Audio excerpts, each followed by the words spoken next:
Assalamualaikum warahmatullahi wabarakatuh. Selamat pagi semuanya. Semoga sehat semuanya.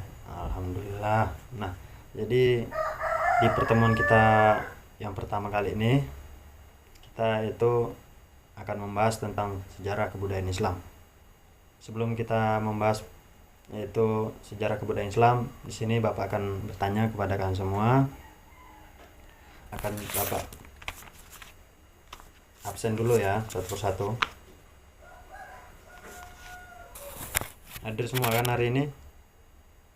Alhamdulillah. Nah, jadi setelah Bapak absen ini kan kita sudah hadir semua. Sini Bapak akan perkenalan nama terlebih dahulu. Kenalkan, nama Bapak Doni Kurniawan, Bapak dari Riau.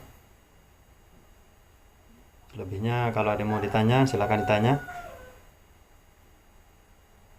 Oh, tidak ada. Baiklah. Di sini Bapak akan memberikan materi kita pada pertemuan kali ini, yaitu tentang sejarah kebudayaan Islam. Sebelumnya anak-anak udah ada yang tahu itu apa arti dari sejarah kebudayaan Islam? Nah, belum ada ya. Di sini Bapak akan menjelaskan yaitu sejarah. Sejarah yaitu kisah misteri yang telah terjadi pada masa lampau atau pada masa lalu dan tidak akan bisa kembali lagi pada masa yang akan datang. Ngerti anak-anak? Alhamdulillah sudah mengerti. Nah, yaitu tentang kebudayaan. Kebudayaan yaitu bentuk hasil dari karya cipta, rasa, dan juga yang telah dilakukan manusia. Yang dilakukan di sini yaitu manusia yang terdahulu. Contohnya yaitu yang telah ditinggalkan manusia di zaman dulu yaitu candi. Itu kita ambillah di sini contoh candi Jambi. Nah, itu Islam. Islam itu sebuah kepercayaan dan pedoman hidup yang menyeluruh bagi manusia yang mengenai hubungan manusia dan Allah. Hablum minannas dan hablum minallah. Nah, sebelum kita beranjak materi, di sini ada yang ingin dipertanyakan? Alhamdulillah sudah mengerti semua. Yalah, kita akan lanjut yaitu tentang materi biografi dan karya para ilmuwan pada masa dinasti Abbasiyah. Baiklah, di sini kita akan bercerita tentang dinasti Abbasiyah. Nah, dinasti Abbasiyah ini memiliki luas meliputi Irak, Suriah, dan semenanjung Arab. Nah, kemudian pendiri dinasti Abbasiyah adalah Abu Abbas Ash-Shaffah. Kekuasaan dari dinasti Abbasiyah sendiri dibagi menjadi 4 periode. Nah, cukup banyak kan? Kemudian pola pemerintah pada dinasti Abbasiyah ini memang berubah-ubah, disesuaikan dengan iklim politik, sosial, budaya, serta faktor penguasa. Dinasti Abbasiyah mencapai masa keemasan di saat dipimpin oleh Ash-Shaffah, Al-Mansur, Al-Mahdi, Harun Ar-Rasyid, Al-Iman, Al-Amin, Al-Ma'mun, Ibrahim, dan Al-Musasim, dan Al-Wasik. Hancurnya dinasti Abbasiyah ini dikarenakan, ada yang tahu? Nah, baiklah, di sini Bapak akan jelaskan karena pertentangan dengan pemberontakan dari dalam negeri serta ancaman dari pihak luar seperti di sini seperti Bizantium dan Mongol. Nah,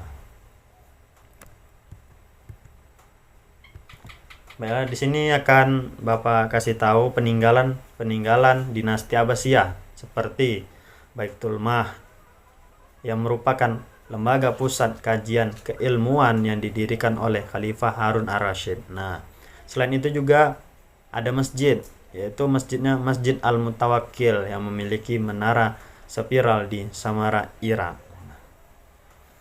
Baiklah, sampai di sini ada yang ingin ditanyakan?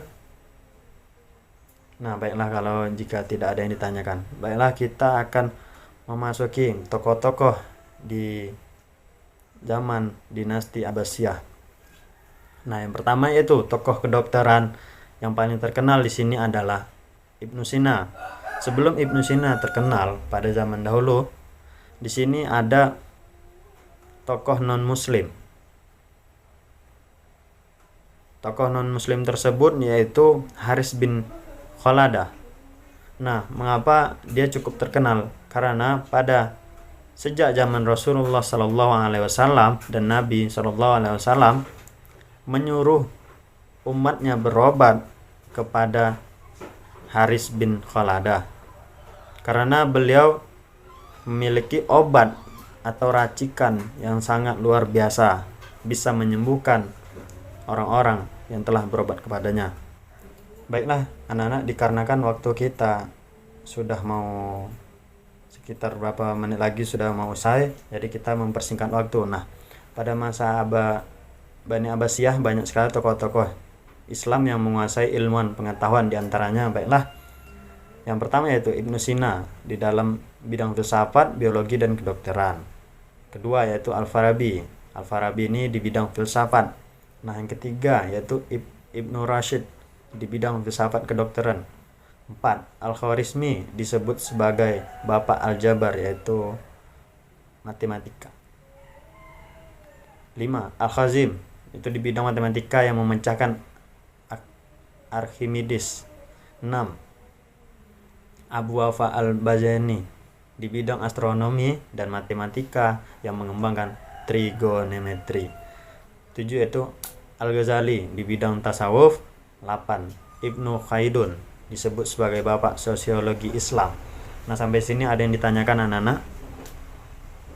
Baiklah, kalau tidak ada, nah selanjutnya yaitu yang terakhir, Bapak akan tanya kepada anak-anak, apa fungsi dan tujuan sejarah kebudayaan Islam ini? Ada yang tahu?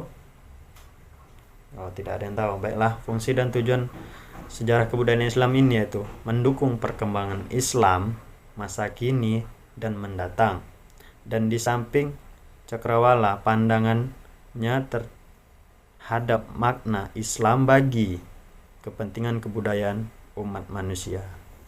Nah, sampai sini ada yang dipertanyakan lagi? Alhamdulillah kalau tidak ada yang ditanya. Baiklah, cukup sampai di sini saja pertemuan pertama kita.